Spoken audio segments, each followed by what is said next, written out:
Ya, jadi kami tadi sudah mengadakan pertemuan, ini Pak Said Iqbal sebagai yang mewakili salah satu elemen buruh, tadi sudah menyampaikan beberapa hal dan tadi juga sudah bertemu dengan Menteri Tenaga Kerja, yang intinya bahwa sesuai dengan keputusan MK, bahwa kami dari DPR menyatakan bahwa memang PP 51 itu sudah tidak berlaku. Dan lalu kemudian menyikapi keputusan MK mengenai upah dan lain-lain tadi sudah disepakati bahwa buruh, pemerintah, dan DPR akan mengkaji dan membahas dengan seksama bagaimana indeks upah buruh supaya tidak ada yang dirugikan baik dari pengusaha maupun buruh, demikian. Tidak mengacu PP 51. Tidak mengacu PP 51. Dan karena PP 51 sudah tidak berlaku, sistem pengupahan dan lain akan dibicarakan bersama-sama, demikian. Karena kan tenggatnya kan paling lama dalam 2 tahun setelah putusan yang dibacakan MK, jadi akan bagaimana tindak lanjut agar ini bisa cepat prosesnya begitu? Ya, kita optimis bahwa ini akan dapat terrealisasi dalam waktu yang tidak lama, tapi memang perlu waktu untuk membicarakan karena ini bukan hal yang mudah dan juga tidak harus terburu-buru, demikian. Pak Said, soal yang pertama kami mengucapkan terima kasih pada Wakil Ketua DPR RI Bapak Sukmi Dasko Ahmad, dan juga beliau telah memanggil berdiskusi Pak Menteri Hukum Bapak Supratman Andi Aktas dan Pak Menaker Menteri Tenaga Kerja Pak Yasirli, dan kami hadir juga diterima oleh beliau, dan kami sudah menyerahkan usulan-usulan tentang pandangan Serikat Buruh berkenan dengan keputusan MK yang telah dimenangkan gugatannya oleh Partai Buruh dan Serikat-Serikat Buruh ke Mahkamah Konstitusi.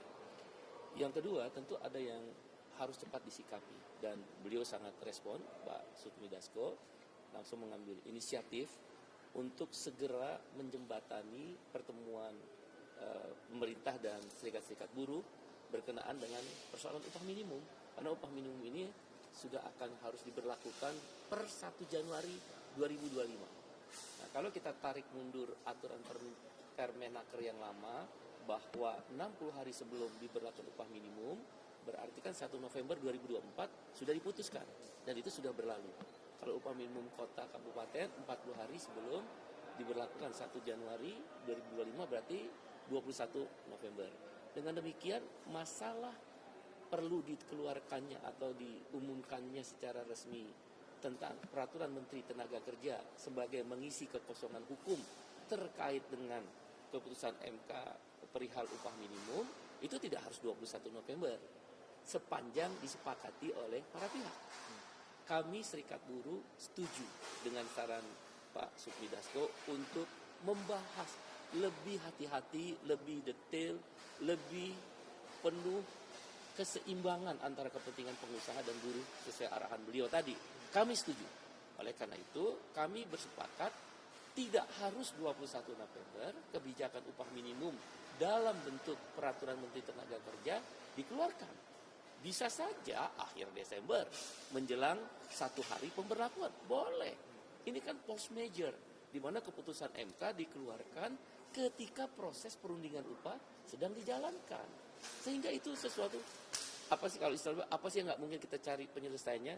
Nah, beliau pesan itu. Kami bersepakat pada Pak Sukmi Dasko, Wakil Ketua DPR. Oleh karena itu, yang terkait dengan kenaikan upah ini, satu yang paling penting, tidak harus tanggal 21 November, Permenaker berlaku.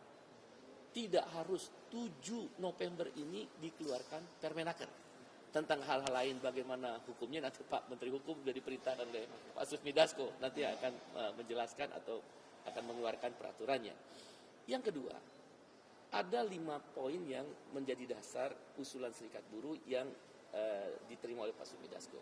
Saya ingin mengutip apa yang beliau tadi sampaikan bahwa pemerintah dan DPR menyatakan sesuai keputusan MK tidak lagi memberlakukan peraturan pemerintah nomor 51 tahun 2023. Mudah-mudahan buruh di seluruh Indonesia mendengar ini. Mohon tenang. mohon sabar.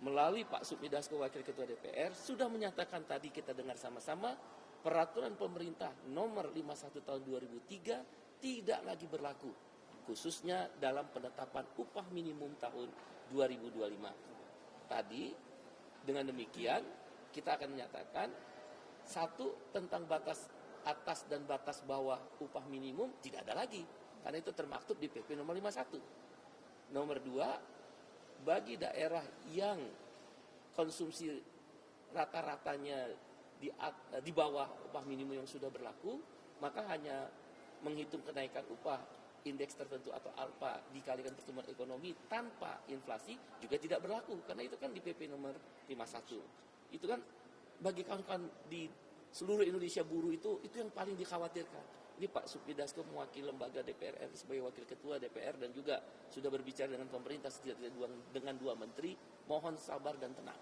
Jadi PP nomor 51 tahun 2023 tentang kenaikan upah minimum tidak lagi diberlakukan, tidak ada lagi batas atas, batas bawah, dan tidak ada lagi pasal 26A PP nomor 51 2023 yang menyatakan kenaikan upah hanya alfa dikalikan pertumbuhan ekonomi.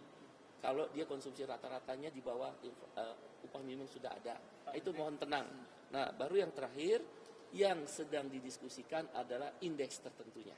Nah, itulah Pak Sufmi Dasko atas juga perkenan Pak Menteri Hukum, Pak Menteri Tenaga Kerja tadi sudah ada, dirundingkan kembali, didiskusikan kembali, sambil nanti tentu kita mendapat arahan terakhir dari Bapak Presiden Prabowo Subianto melalui Pak Sufmi Dasko. Pak Menteri, kalau pemerintah kan sudah menyikapi putusan MK terkait dengan perubahan Undang-Undang Ketenagakerjaan, itu tidak perlu lewat proses prolegnas karena dia hasil keputusan MK masuk kumulatif terbuka. Nah, karena itu secepatnya kami akan berkoordinasi dengan Menteri Ketenagakerjaan. Yang lain-lainnya termasuk yang paling penting disikapi sekarang kan soal pengupahan. Nah, tadi kami sudah bersepakat dengan teman-teman buruh dan Menteri Tenaga untuk sesegera mungkin mempersiapkan terkait dengan Permenakernya, walaupun tidak perlu terburu-buru seperti yang disampaikan oleh Pak Ketua tadi. Termasuk indikator-indikator tambahan ya, juga? Ya. Terima kasih ya. Oke. Ini nelayan UMKM juga juga. UMKM itu tanggapannya gimana? Ya, kalau dari sisi DPR sebagai wakil rakyat, ya tentunya itu memang terobosan yang ditunggu-tunggu dan bermanfaat bagi para pelaku usaha yang kemarin itu kemudian diberikan keringanan oleh pemerintah. Demikian.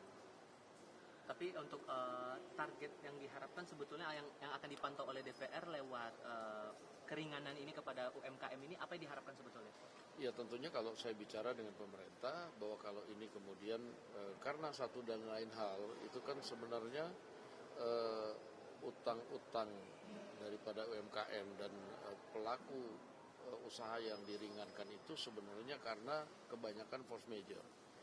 Ada yang karena COVID, ada yang karena gagal panen. Nah, sehingga dengan tunggakan mereka kemudian akan susah mendapatkan pinjaman walaupun kemudian usahanya pada saat ini sedang prospek. Kira-kira begitu. Nah, sehingga perputarannya menjadi lambat. Nah, dengan adanya keringan ini kita harapkan bahwa selain memang bebannya sudah berkurang, nah perputarannya bisa berjalan bagus kalau kemudian bisa dibantu lagi oleh bank. Demikian. Kalau sebagai bagian dari legislatif, apa yang diharapkan dari kebijakan ini agar tepat sasaran begitu, Bang? Jangan sampai malah yang terjadi sebaliknya, yang justru meringankan UMKM malah terjadi sebaliknya. Ya, tentunya pemerintah punya mekanisme tersendiri dan saya sudah berpesan kepada Komisi Teknis yang kemudian menjadi mitra pemerintah di bidang perbankan maupun pelaku usaha untuk sama-sama duduk dengan pemerintah dalam merumuskan hal-hal yang tadi supaya tidak terjadi dan dalam pengawasannya supaya lebih diperketat demikian. Bang, izin soal politik sedikit, Bang, ngomongin soal pilkada serentak. Ini ada analisis dari LSI DNIJA. Ini spesifiknya ngomongin soal pilkada Jakarta yang menyebut mesin politik di koalisi Kim Plus ini tidak bergerak karena survei dari pasangan RK Suswono ini terbilang stagnan, bahkan ada kecenderungan turun. Apakah betul demikian? Bahkan ada yang menyebut bahwa koalisi Kim Plus ini pecah di DKI Jakarta. Jadi itu banyak analisa-analisa mendekati hari H, itu biasa, dinamika politik terjadi, tapi nanti lihat aja siapa yang menang, demikian. Tapi sejauh ini tim Plus tidak hanya Jakarta dan daerah lain solid dalam kondisi. Nah, saya monitor masih solid, tapi memang kita punya cara yang lain karena memang Kim Plus ini besar.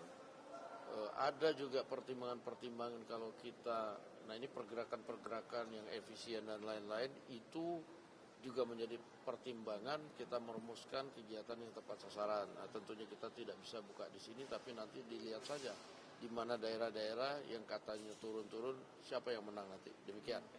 Oke. Thank you, Pak Natman.